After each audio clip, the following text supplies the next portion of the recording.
જય શ્રી કૃષ્ણ મિત્રો, આજે અધિક માસની વદ પક્ષની એકાદશી છે। આ એકાદશી 3 વર્ષે એકવાર આવે છે।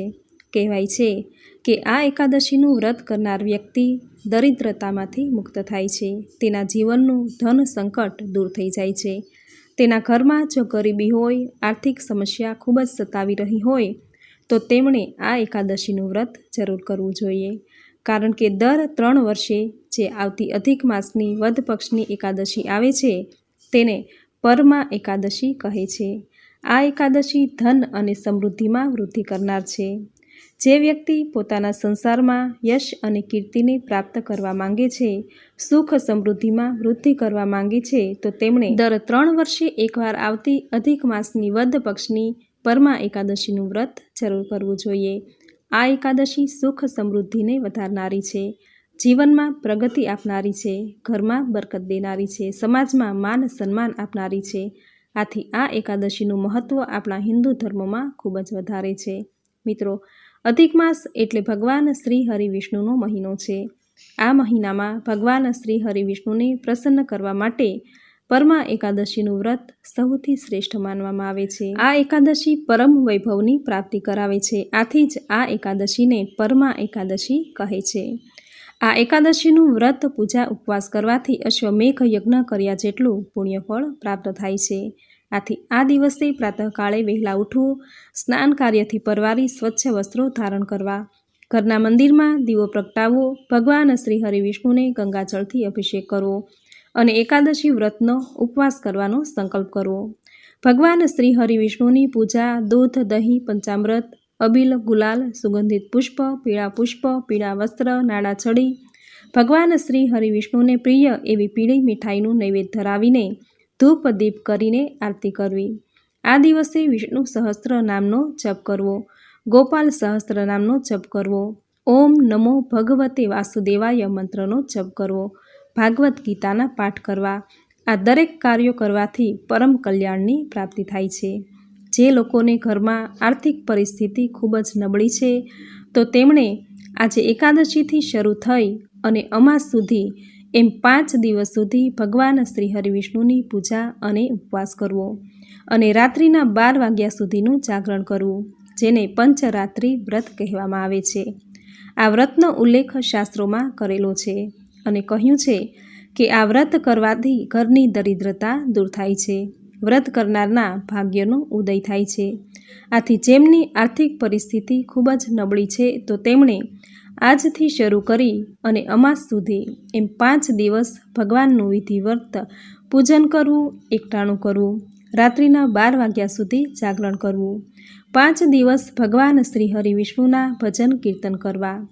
આ વ્રત કુબેરે કરેલું હતું, આથી તે કુબેર ભંડારી બન્યા તથા આ વ્રત રાજા હરિશ્ચંદ્રએ ઋષિના કહેવાથી કર્યું હતું અને તેને રાજ્યની પ્રાપ્તિ થઈ હતી। આથી જીવનમાં સુખ સમૃદ્ધિની પ્રાપ્તિ માટે, ભાગ્યના ઉદય માટે આ પંચરાત્રિનું વ્રત જરૂર કરવું જોઈએ। આ વ્રતની પૂજા ઘરના મંદિરમાં પણ કરી શકાય છે તથા ઘરના પવિત્ર સ્થાને સ્થાપના કરીને પણ કરી શકાય છે।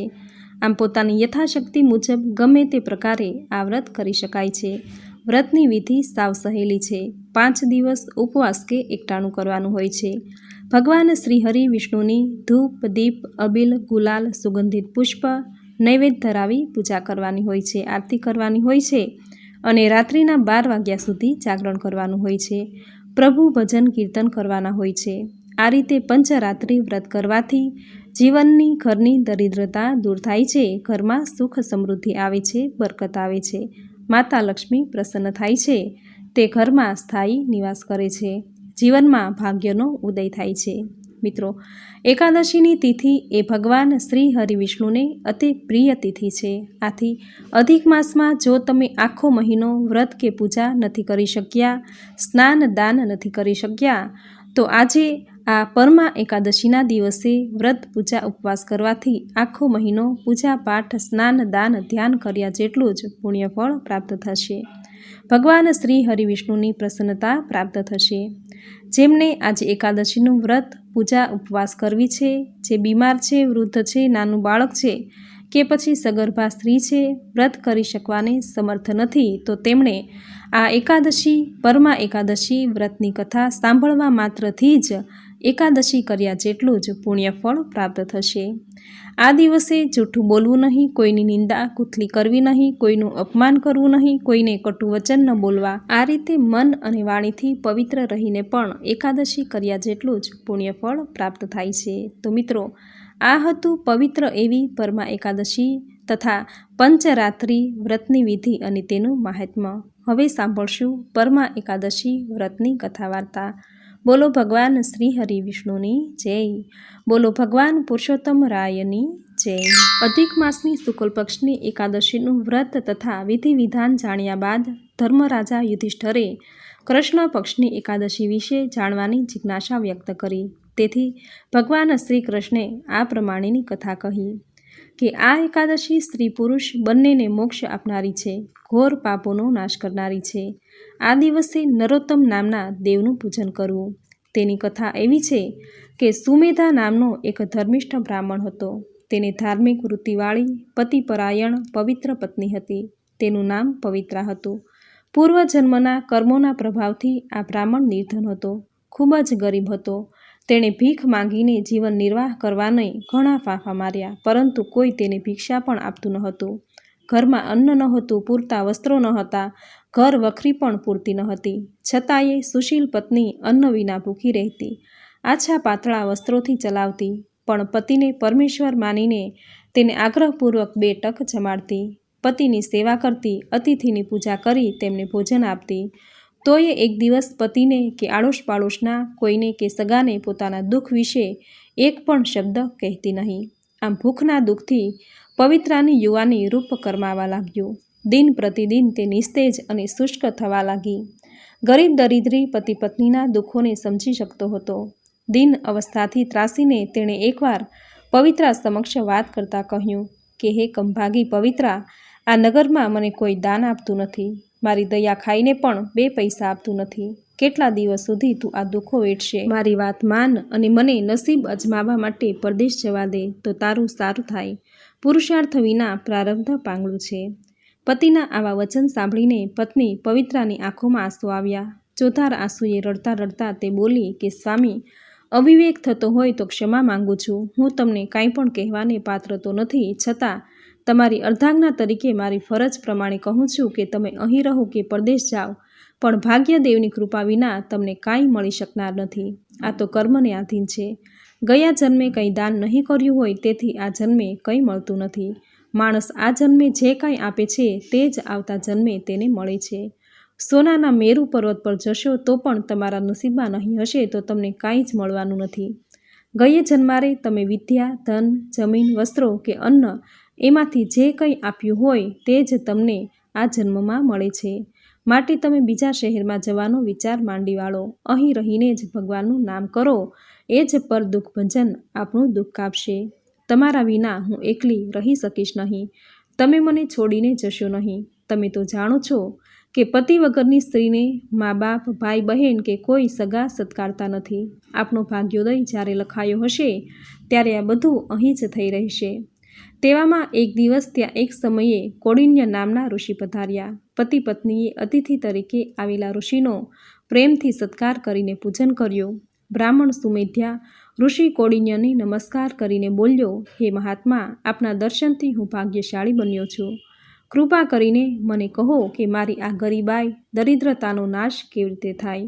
હું કમાવાની માટે બીજા શહેરમાં જવા ઈચ્છું છું, પણ મારી પત્ની પવિત્રા ભાગ્યદેવની કૃપા વિના ત્યાં જવાની ના પાડીને મને રોકે છે. માટે કૃપા કરીને મારી દરિદ્રતાનો નાશ થાય તેવો કોઈ ઉપાય આપ મને જણાવો. બ્રાહ્મણના આવા વચનો સાંભળીને કૌંડિન્ય ઋષિ બોલ્યો, હે સુમેધા, સઘળા દુઃખો, પાપ અને દરિદ્રતાનો નાશ કરનારું એવું એક વ્રત પરમા એકાદશીનું છે. આ વ્રત કરવાથી તમારું દુઃખ દૂર થશે. આ વ્રત કુબેરે પૂર્વે કર્યું હતું. તેને સદાશિવે પ્રસન્ન થઈને ધનનો અધિપતિ કુબેર ભંડારી બનાવ્યો. રાજા હરિશ્ચંદ્રે તે વ્રત કર્યું હતું. તેનાથી તેને સ્ત્રી, પુત્ર, રાજપાટ પાછા મળ્યા હતા. માટે તમે પતિ પત્ની પણ આ વ્રત કરો. આ એકાદશી અધિક માસમાં વદ કૃષ્ણ પક્ષમાં આવે છે. આ એકાદશીને દિવસે ઉપવાસ કરનારને ધન ધાન્ય મળે છે. આ દિવસે સ્નાન, ધ્યાન, ઉપવાસ, અખંડ જાગરણ અને ભજન કીર્તન કરવાનું હોય છે. આ પ્રમાણે પંચરાત્રિ સુધી પંચરાત્ર વ્રત કરશો તો અવશ્ય તમારી દરિદ્રતા દૂર થશે. ઋષિને મોઢે ધણી ધણિયાણીએ પરમા એકાદશી વ્રતનો વિધિ સાંભળ્યા બાદ પરમા એકાદશીએ પ્રાતઃકાળે ઉઠીને સ્નાન કર્યું. એકાદશીથી અમાસ સુધી પંચરાત્રિ સુધી ઉપવાસ કર્યા. પરિણામે દેવી સંકેતથી એ શહેરના રાજાનો રાજકુંવર ઈશ્વરની પ્રેરણાથી તેમને ઘરે અનાયાસે આવ્યો. તેણે તેને રહેવા માટે મજાનું ઘર દાનમાં આપ્યું. કિંમતી વસ્ત્રો, અલંકાર તથા ખાવા માટે વિવિધ જાતના પકવાન પીરસ્યા. તેમના ભરણ પોષણને માટે તેને રાજ્ય તરફથી વંશ પરંપરા માટે એક ગામ દાનમાં આપ્યું અને એ વ્રતના પ્રતાપે તે પત્ની સાથે પરમ સુખ ઐશ્વર્ય ભોગવી આખરે પરલોકમાં ગયો. આ પ્રમાણે જે કોઈ આ અધિક પુરુષોત્તમ માસની પરમા એકાદશી કે પદ્મિની એકાદશીનું વ્રત સંપૂર્ણ વિધિપૂર્વક શ્રદ્ધા રાખીને કરશે તેને દેવને દુર્લભ એવી સદગતિ, સંપત્તિ, કીર્તિ અને મુક્તિ પ્રાપ્ત થશે. મનના મનોરથો સફળ થશે અને તેનો જન્મ મરણના ફેરામાંથી છુટકારો થશે. આમ પરમા એકાદશીને દિવસે વ્રત કરનારને કારણે બ્રાહ્મણ પતિ પત્ની સુખી થયા અને વૈકુંઠ ધામમાં ગયા. આ પ્રમાણે ઇતિશ્રી બૃહદ નારદીય વિશે અધિક માસની કૃષ્ણ પક્ષની પરમા એકાદશી વ્રત કથા સંપૂર્ણ. બોલો ભગવાન પુરુષોત્તમ રાયની જય. બોલો ભગવાન શ્રી હરિ વિષ્ણુની જય. મિત્રો, આપણા ઋષિમુનિઓએ મનુષ્યના પાપ પુણ્યનો, સ્વર્ગ નર્ક આદિનો વિચાર કરીને મનુષ્યને સારા માર્ગે ચાલવા, સારા કર્મો કરવા, જપ, તપ, વ્રત અને ઉપવાસ કરવાનું સૂચન કરેલું છે. તેમાં એકાદશીનું વ્રત એ સૌથી પુણ્ય આપનારું વ્રત છે.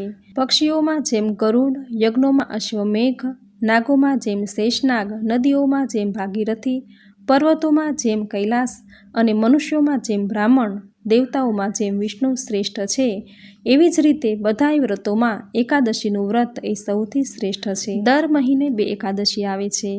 12 મહિનાની 24 એકાદશી. દર 3 વર્ષે અધિક માસ આવે છે. અધિક માસની 2 એકાદશી. એમ કુલ મળીને 26 એકાદશી આવે છે. આ દરેક એકાદશી પુણ્ય ફળ આપનારી છે.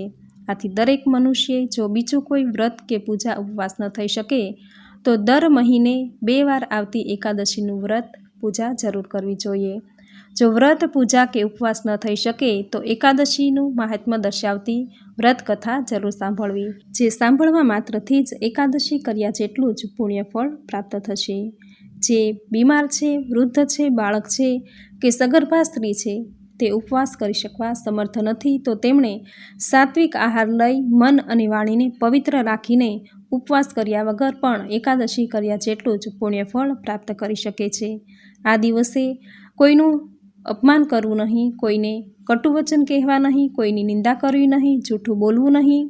આ દિવસે શુદ્ધ અને સાત્વિક આહાર લેવો. લસણ, ડુંગળી જેવા તામસી પદાર્થ ન ખાવા. આખો દિવસ પ્રભુ ભજન કરવું, પ્રભુ કીર્તન કરવું. આ રીતે એકાદશી કરીને દ્રાદશીના દિવસે બ્રાહ્મણના ઘરે જઈ અથવા મંદિરમાં જઈ કાચા સીધાનું દાન કરવું, કાચું સીધું અર્પણ કરવું. ગાયને લીલો ઘાસચારો નાખવો, પક્ષીને દાણાચણ નાખી વ્રતના પાળના કરવા. આ રીતે પવિત્ર એકાદશીનું વ્રત કરી વ્રતની કથા જરૂર સાંભળવી. જે વ્રત કર્યા જેટલું જ પુણ્યફળ પ્રાપ્ત થશે. એકાદશીની તિથિને દરેક તિથિઓમાં સૌથી શ્રેષ્ઠ તિથિ માનવામાં આવી છે. આ તિથિ ભગવાન શ્રી હરિ વિષ્ણુને અતિ પ્રિય છે. આથી આ તિથિ માતા લક્ષ્મીને પણ ખૂબ જ પ્રિય છે. આથી માતા લક્ષ્મીને પ્રિય એવા કાર્યો જો આ દિવસે કરવામાં આવે તો માતા લક્ષ્મી પ્રસન્ન થાય છે. તેના ઘરમાં સુખ સમૃદ્ધિ આપે છે. તેના ઘરના અન્ન અને ધનના ભંડાર ભરેલા રાખે છે. તેના ઘરમાં માતા લક્ષ્મી સ્થાયી નિવાસ કરે છે. આથી આ દિવસે પવિત્ર કાર્યો જેવા કે ગરીબ ભૂખ્યાને ભોજન કરાવવું, ભૂખ્યા બાળકો હોય તેને તેનું મનગમતું ભોજન કરાવવું, તેને કોઈ વસ્તુ દાન ભેટ આપવી, જરૂરિયાતમંદને જરૂરી ચીજ વસ્તુ આપવી, અનાથાશ્રમમાં કે પછી વૃદ્ધાશ્રમમાં જઈને તે લોકોને જરૂરી વસ્તુ આપવી, તેમની સેવા કરવી. આ દરેક કાર્યો કરવાથી દરિદ્ર નારાયણ રાજી થશે. તેની કૃપાથી જીવનમાં સુખ સમૃદ્ધિ આવશે, ઘરમાં બરકત આવશે. માતા લક્ષ્મી પ્રસન્ન થશે, તેના ઘરમાં સ્થાયી નિવાસ કરશે. આથી આ દરેક કાર્યો એકાદશીના દિવસે કરવા તથા એકાદશી વ્રતની કથા જરૂર સાંભળવી. જે સાંભળવા માત્રથી જ એકાદશી કર્યા જેટલું જ પુણ્યફળ પ્રાપ્ત થાય છે. તો મિત્રો, આ હતી અધિક માસમાં આવતી વદ પક્ષની પરમા એકાદશી, જે દર 3 વર્ષે એકવાર આવે છે.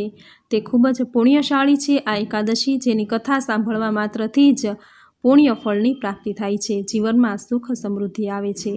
એવી પરમા એકાદશી વ્રતની વિધિ, તેનું મહાત્મ્ય અને કથા વાર્તા તમે પૂરી શ્રદ્ધાથી અંત સુધી સાંભળી, જે સાંભળવી તમને જરૂર ગમી હશે. તો વિડીયોને લાઇક કરી કોમેન્ટમાં જય શ્રી હરિવિષ્ણુ, જય પુરુષોત્તમ ભગવાન, જય માતા લક્ષ્મી જરૂર લખજો.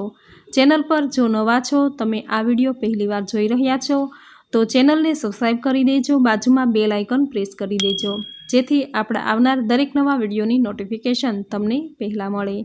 તો ફરી મળીશું આવી જ નવી ધાર્મિક માહિતી, નવી ધાર્મિક કથા સાથે. ત્યાં સુધી આપ સૌને મારા જય શ્રી કૃષ્ણ.